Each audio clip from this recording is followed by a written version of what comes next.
Ah bon, bah let's go. Brock Lesnar contre Cena, 2003. Backbreaker toss. Alors on va essayer de faire vite. Appuyez sur rond.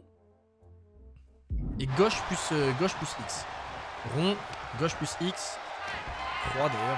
Si je commence à mélanger les deux manettes. Ok, bam. On va essayer de faire ça rapidement. Alors attendez. Déjà pour faire ça rapidement, il faut pas le laisser se relever trop souvent. Voilà. Follow Slam, c'est quoi? Rond et bas. Ah bah, vous savez quoi? Hop, on va faire ça. Et bonsoir Néolix, qui passe pendant la pause repas. Bon appétit.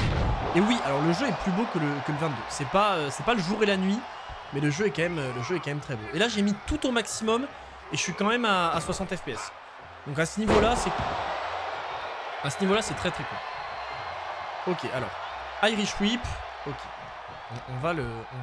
Oh. L'objectif est d'essayer de finir le showcase. Bon, avant 17 h, on sera large, je pense. Mais c'est aussi d'avoir le temps de faire un petit peu d'autres choses avant de partir en live avec le studio. Voilà, cette fois-ci la projection est réussie. C'est un peu moi le seul truc que je déplore, c'est le fait qu'ils aient pas fait de modification là pour le 4 tiers. Ne serait-ce que mettre le truc un peu flouté derrière. Putain, ils ont flouté aussi les commentateurs hispaniques. Howard Finkel n'est pas flouté.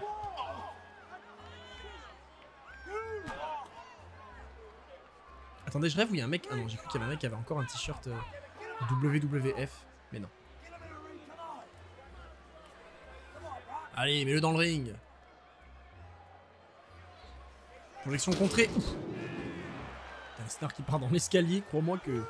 Je sais pas qui est-ce qu'il y a... Le 4 tiers, ça donne un truc un peu old school. Alors oui, ce qui rend le truc stylé. Mais en soi, moi, ça me dérange pas juste pour le match. Ce qui me dérange, c'est par rapport à la transition. À la limite, ils auraient fallu qu'ils mettent les matchs en entier. Genre le jeu en 4 tiers pour ces trucs-là. Mais ça aurait été un peu bizarre. Putain, le public scande Let's Go Cena. Mais l'ordre des matchs, ouais, j'avoue que là... Je sais pas. L'ordre des matchs, je sais pas. Si quelque part on va trouver une explication de l'ordre des matchs, il doit y en avoir une. Hein. Je pense pas que ce soit aléatoire non plus. Hein.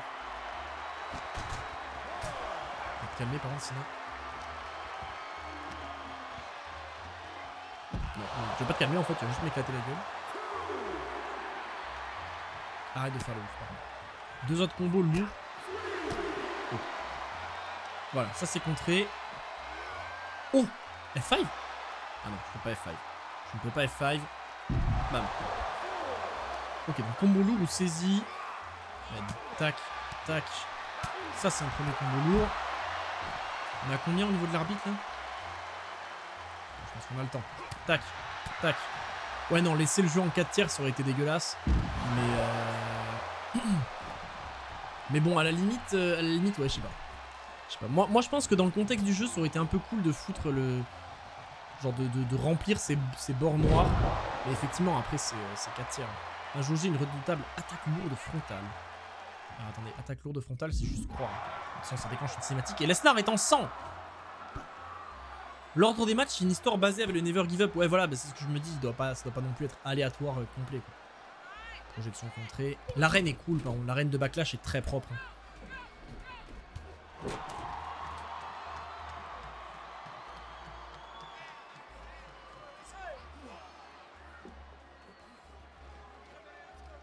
Putain, Lesnar, il pisse le sang. Genre, c'est pas juste, il saigne un peu.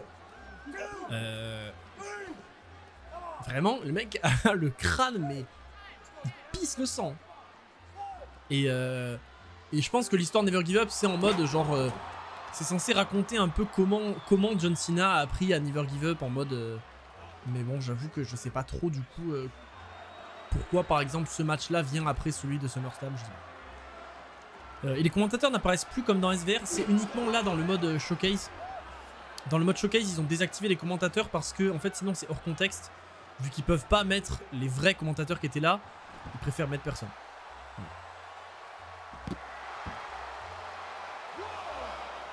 Alors, j'avais enfin pris le contrôle du match, ça n'a pas duré, il m'a mis à terre avec un running clothesline dévastateur. Running clothesline, j'imagine, au cou, voilà. Viens, Cena. Viens, bonhomme. Viens sur le ring. Bien champion. C'est moi le champion, mais... Allez, viens, ou tu vas te faire décompter à l'extérieur, là. Voilà.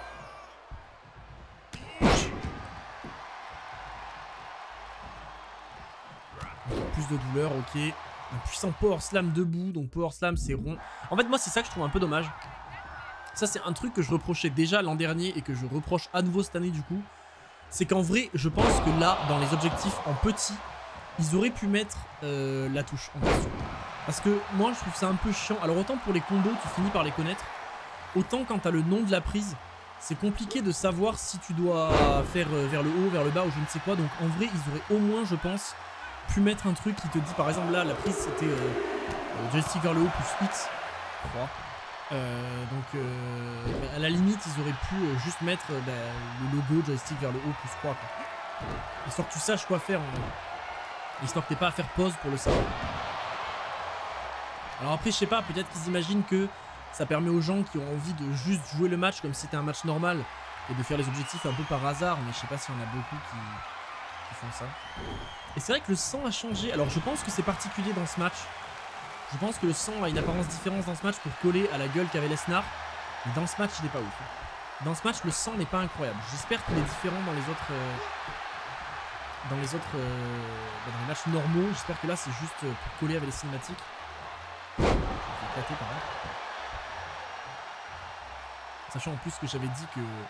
Ça, c'est le fait de rouler par contre au bord comme ça c'est vraiment cool. Casse-toi. Parfait. Notre prise frontale lourde. Ça lui fait une casquette de sang. Ouais, mais alors du coup, ce qui m'inquiète un peu, c'est que ça a pas l'air d'être pour coller au Lesnar de la cinématique. Parce qu'il a pas... Ah si, un peu, ouais. Putain, oh le t-shirt WWE We the People. Avec le W de WWE, il est incroyable. Ok, donc là il est... Ouais, bah non.